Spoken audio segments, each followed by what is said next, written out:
Okay, good morning, everyone. Welcome to Our Lady's Bhagavatam reading on this beautiful Sunday morning.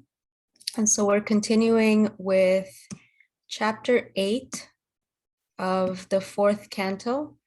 And today we're reading text 52 through 55. So I'm going to share the screen just so that we can see the verses. Okay. And let us begin. I'm just going to move these little windows so I can see the words. Okay. Om Namo Bhagavate Vasudevaya. Om Namo Bhagavate Vasudevaya. Om Namo Bhagavate Vasudevaya. Okay, so text 52, we're continuing from where our dear Shalagram left off last week. So text 52, one who meditates in this way, concentrating his mind upon the always auspicious form of the Lord, is very soon freed from all material contamination, and he does not come down from meditation upon the Lord. Text 53, O son of the king, now I shall speak unto you the mantra, which is to be chanted with this process of meditation.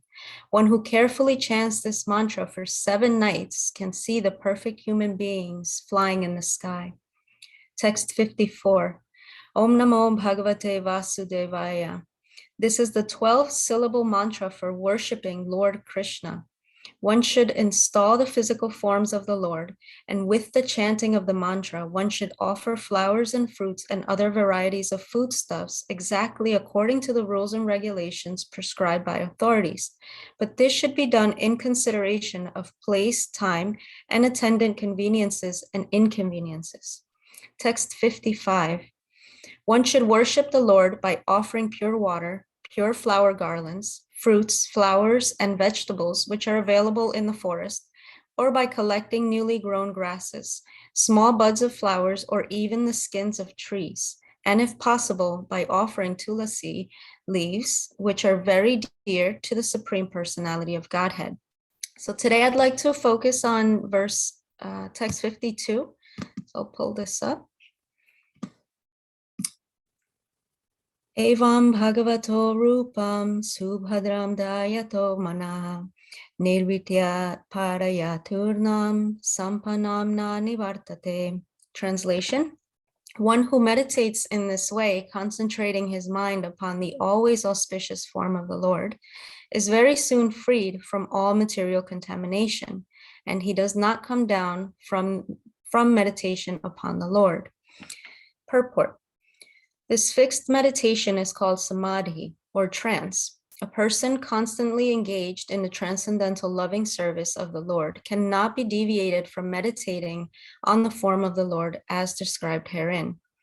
The Archana Marga, or the devotional path prescribed in the Pancharatra system of devotional service for worshiping the deity in the temple, makes the devotee think constantly of the Lord. That is samadhi, or trance. One who practices in this way cannot deviate from the service of the Lord, and that makes him perfect in the mission of human life. Srila Prabhupada ki jai. Okay. Om Jnanatimirandasya Jnananjana Shalakaya Chakshurum Militam Yena Tasmai Shri Gurave Namaha. Namo Vishnu Padaya Krishna Prastaya Bhutale Srimate Bhakti Vedanta Swaminiti Namine Namaste Saraswati Deve Gauravani Pracharine Nirvisesha Sunyavadi Paschatya Deshatarine Jai Shri Krishna Chaitanya Prabhu Nityananda Shri Advaita Gadadhara Shri Vasadi Gaura Bhakta Vrinda Hare Krishna Krishna Krishna Hare Hare Hare Rama, Rama Rama, Hare Hare. Okay, good morning, dear friends. So like Bhakti said shortly a little while ago, there's even a little me or a little no one like me can share from this most sacred text. I'm really honored to be here. So I just have a couple of points, so I just please pray that I can just share them succinctly and in a way that makes sense. So let's see. Did I stop sharing? I did. Okay. Okay, so this verse, I'll just repeat this verse one more time, just so that we know what we're talking about. And this verse is talking about one who meditates in this way, concentrating his mind upon the always auspicious form of the Lord, is very soon freed from all material contamination, and he does not come down from meditation upon the Lord. This verse is the emphasis of these verses is on the meditation of the form of the Lord and of directing the mind to him via his form. And this is the recommended process of liberation. And liberation, because it's saying that Srila Prabhupada talks about the condition of the living entity, and that we're contaminated by material energy. And we know that material energy binds us. We're literally in this bondage because we've misidentified. We're misidentified, and we are identifying with the material energy. And so Srila Prabhupada, in some of his lectures, he actually has repeated this many, many times, but he says that the living entity has two conditions and not a third. Just so that we were clear, he says not a third. We're either contaminated or we're liberated. And so this is one of the qualities of the jiva, that is tatashta shakti, right? That we're marginal. We have the ability, lucky for us, that we can either be in the material energy or we can be in the spiritual energy. And so via our free will, we can take notice that we are in that marginal space and then make a choice. And this is the greatest use of our free will, is to make that choice to become free from the bondage of the material contamination and come to the liberation of remembering our spiritual position, our spiritual nature. And so the purification process is that liberation. And Krishna consciousness is that giving us the ability, all abilities, to remember the Lord. And this is the cleansing process by which we're scrubbing ourselves, scrubbing our consciousness, scrubbing our minds, scrubbing our bodies, scrubbing of all the things that contaminate it, scrubbing our external spaces, right, on our environment. So this purification process goes through from the most gross, because we hear so much or understand that cleanliness is next to godliness. So we try to keep this process of always cleaning things. We try to keep our bodies clean by being mindful of what we put in them, so that it becomes an environment that is conducive. And then we try to purify the mind by different methods. And here is the process that is being given to us of purifying the mind. So directing the mind to the form of the Lord is that purification process. So to become free from the material contamination is to remember that we are not material energy. And it has to start with the mind. This remembrance has to start with the process of the mind, because Srila Prabhupada often quoted or would mention this idea that the analogy of iron becoming fire by coming into contact with, so by association. So by coming into contact with fire, a piece of metal can become pure and become that fire. And so when our minds, because Krishna is the most pure, and this includes his pastimes, his names, his form, his Lilas, all of those things coming into contact with the most pure, via the process of association, we become the most pure, as much as a little jiva can become pure, but this is our constitutional position. And this is the essence of association. Why else associate with something or someone unless this is this is the end result of it. And so this is what Narada is saying, come in contact with Vishnu himself. He's giving him the mantra, and he's saying, direct the mind to the Supreme Lord, come in contact with him, become purified. And thereby, Srila Prabhupada explains, we're becoming free from material contamination, which is liberation. So he also taught us the Purification Mantra, right? That comes from the Garuda Purana that we still use for any Vedic sacrifices, initiations, marriages, chanting the Gayatri Mantra. And that mantra is Oma Pavitra Pavitrova Sarvavashtam Gato Apiva Yasmaret Pundarikaksham Sabhaya Abhayantaram Suchi Shri Vishnu, Shri Vishnu, Shri Vishnu. Both pure and impure, passing through the conditions of material life, if they remember the lotus-eyed Lord, one becomes externally and internally clean. And this remembering happens in the mind. That's where it's happening. And I'll share something that's related to that I found really interesting.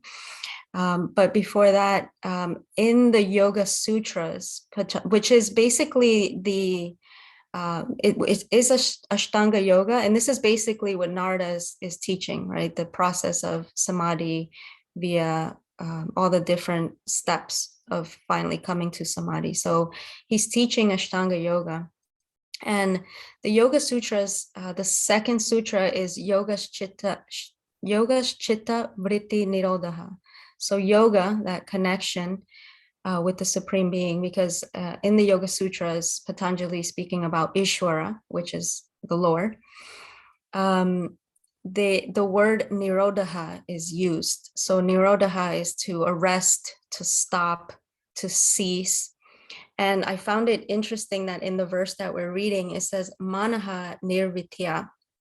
So mana is mind, and nirvritta, nir is none or no more, zero, and vritya are the vrittis, right? Because it just connects those things. So chitta vritti nirodha, chitta is like also referring to the mind, the movements of the mind, the fluctuations of the mind.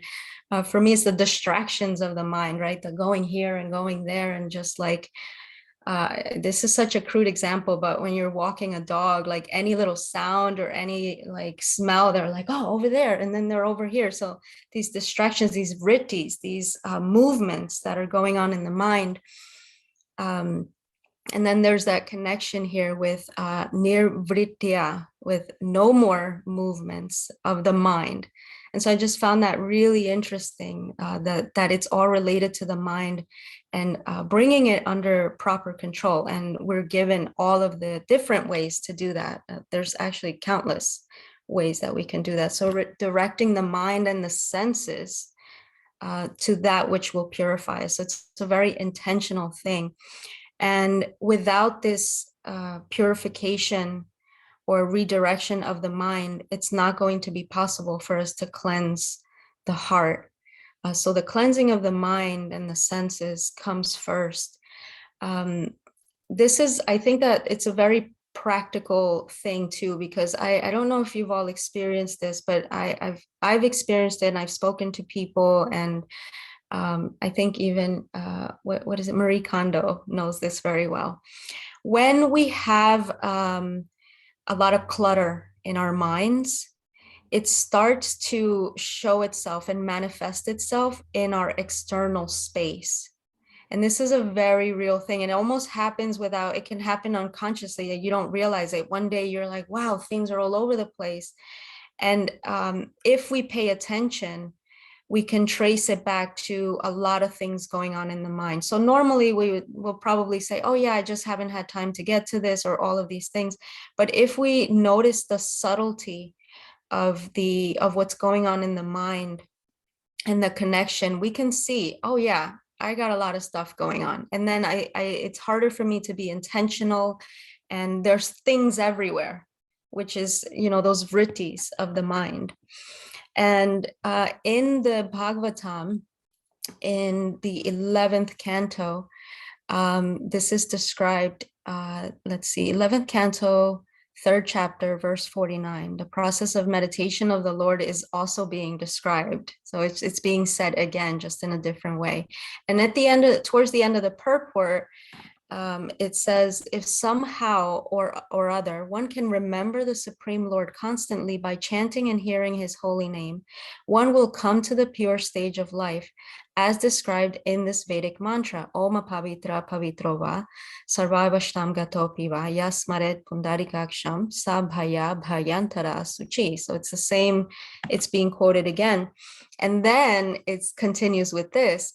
Srila Bhakti Siddhanta Saraswati Thakur has pointed out that although one may mark the body with sacred tilak, which is, we know, is a purification process, perform mudras and chant mantras, more purification process, if one is thinking within his mind of material sense gratification, his worship of Lord Sri Hari is bogus. Therefore, the word Suchi here indicates that one should worship the Lord in a favorable frame of mind, considering the Lord to be sacred and oneself to be an insignificant servant of the Lord. It goes back to the mind.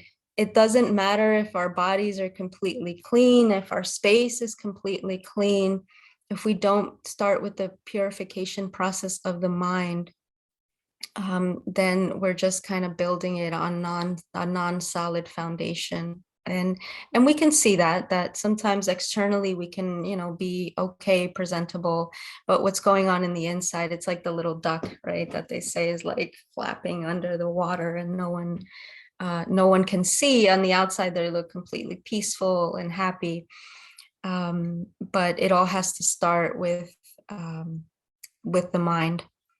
And so the 9 processes of bhakti, with all of those processes that are described in Nectar of Devotion, they're all for making contact with Krishna. Every single one of those things is for making contact, and they take us to him. So it transcends the time, transcends space, it transcends anything or any external designations. And in those moments, we make contact with him. And then we're there. As soon as we make contact, we're with him, and we can take those qualities. And so these processes, it's important to realize or to remember, to understand, because the rest of the verses talked about time, place, and circumstance. And so we can understand, sometimes we get really wanting to purify our minds, wanting to be peaceful, wanting to be happy, and we just get really attached to the actual process of getting there, forgetting what's happening in between. And so these processes are only valuable because they bring us to Krishna. Otherwise, and I thought about this before I thought I would say this, otherwise they have no use. And it's said that there are only 2 rules in the entire process of Krishna consciousness. One is to always remember Krishna, and the other is to never forget Krishna. Any other injunction should be in the service of those 2 rules. And so it's not about the rule itself, it's about the end result of bringing us into contact. And so the last point that I wanted to make is that this mantra, whether pure or impure. And Srila Prabhupada is very, very clear every time that he talks about this mantra, he's very clear in saying it does not matter what condition we're in. It doesn't matter if we're pure or impure. If we remember the lotus-eyed one, then we become free. And so this is a really important point, because we strive so hard, and I, sometimes, at least myself, sometimes we forget to acknowledge that we strive so hard in our process, on our path to something that is really, really important to us. We're trying to remember Krishna, we're trying to remember our identity. And like any living being, because it's our nature, we just want to be happy. And sometimes we're a little tense about it. And so we do all of these things, and then this tool and this workshop, and then this other thing, and this always with the self-improvement and the self-help and the clearing of the anartas, and it's endless, and it can be exhausting. But regardless of our condition, whether we're pure or impure, just by remembering him, by coming into contact, we can become pure. And so our purity or our liberation is not dependent on this becoming. It's not dependent on, and I was having this conversation with Shalagram yesterday. It's not dependent on our learning all of these lessons, and it's lesson after lesson, and we can understand, yeah, it's lesson after lesson, and there's an arta after an arta, we're just purifying, but it's not dependent on that. It's dependent on remembering Krishna. There's this, one of my favorite videos of Srila Prabhupada is like, they've cut it to like 2 minutes, maybe 3 or something. But someone asked him, if we can become free in this lifetime, or if we have to go through all these other lifetimes. And Prabhupada's like, 1 minute. 1 minute you can, if you remember Krishna, 1 minute you can become Krishna conscious. He doesn't say you have to learn all of these lessons. Once you learn your lesson, once you purify all these karmas, 1 minute, just by remembering Krishna, you become Krishna consciousness. And he meant it. And there was so much Shakti in what he said that wow, yeah, okay, this can happen right now.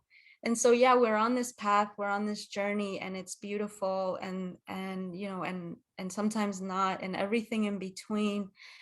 There's such rasa in it. We like it. We're in it. And, even when it's not good, we're like in the excitement and the fear and all of these different rasas that we're experiencing on our journey.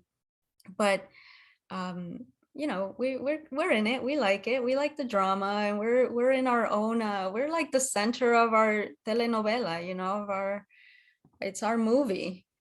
But it's not about that, and we can remember that. It can just, at least maybe just chill into it a little bit, because Krishna wants this to be a joyous process. And I've had to be reminded of that over and over. Like, he wants us to be happy, not struggling, suffering, having a hard go at it.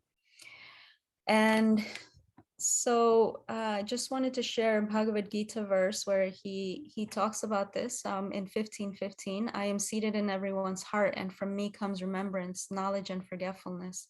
By all the Vedas I am to be known. Indeed, I am the compiler of Vedanta, and I am the knower of the Vedas. And this remembering, if we remember Krishna, and by, in the hearing and the chanting, we remember, oh yeah, he's really great. That's what I want. And so this is setting the foundation for our devotion, right? Because it's not just remembering him and then, okay, yeah, whatever. It's about becoming devoted and living our life in devotion. And so in the 10th chapter, 10th verse, he says, to those who are constantly devoted to serving me with love, I give the understanding by which they come to me. And he gives us all of these things. He gives us Shastra, he gives us association, he gives us guru, and so that they can remind us. So it's just this circular thing that Krishna gives us the remembrance. He can give us forgetfulness. We're in that rasa, and then he gives us the things that make us remember, and we value them. And so this is the process of our Krishna consciousness, of remembering our constitutional position. And it's one of intention. It's not just hoping I remember, but we're intentional about the way we set up our environment so that it's conducive to that remembering. So who we hang out with, what we eat, what pictures are on the wall, what we listen to, what we watch. And so like a person I'll just end on this point. Like a person who suffers from Alzheimer's, I haven't seen this personally, but I've seen it in movies and heard accounts of it. They'll often forget everything. They'll forget who they are. They'll forget where they come from. They forget their loved ones. And it's a really, it's such a painful thing for them and for the people around us, the confusion of, oh, every day you forget. And so what they do is they put Post-it notes everywhere. In the morning, they wake up and they go to the mirror, and there's a Post-it note telling them who they are, what their name is, and this is your family, and the like pictures and everything. This is where you live, so that they can try to remember. And this is our position, at this moment, we're not suffering from this debilitating condition, But this is the position of the jiva, that we've forgotten. We have spiritual Alzheimer's. And so we're trying to remind ourselves. And so the question for us to discuss, or the things I'd like to hear from you is, what are the ways in which you are already intentional about your remembering of Krishna? And or especially because the month of Kartik is coming up very, very shortly, which gives us that extra oomph to remember. What is one small thing that you'd like to implement into your life as a reminder of Krishna? And I will post those 2 questions into the chat. And then since there's a few of us, there's 5 of us, we won't go into any groups, we'll just stay together.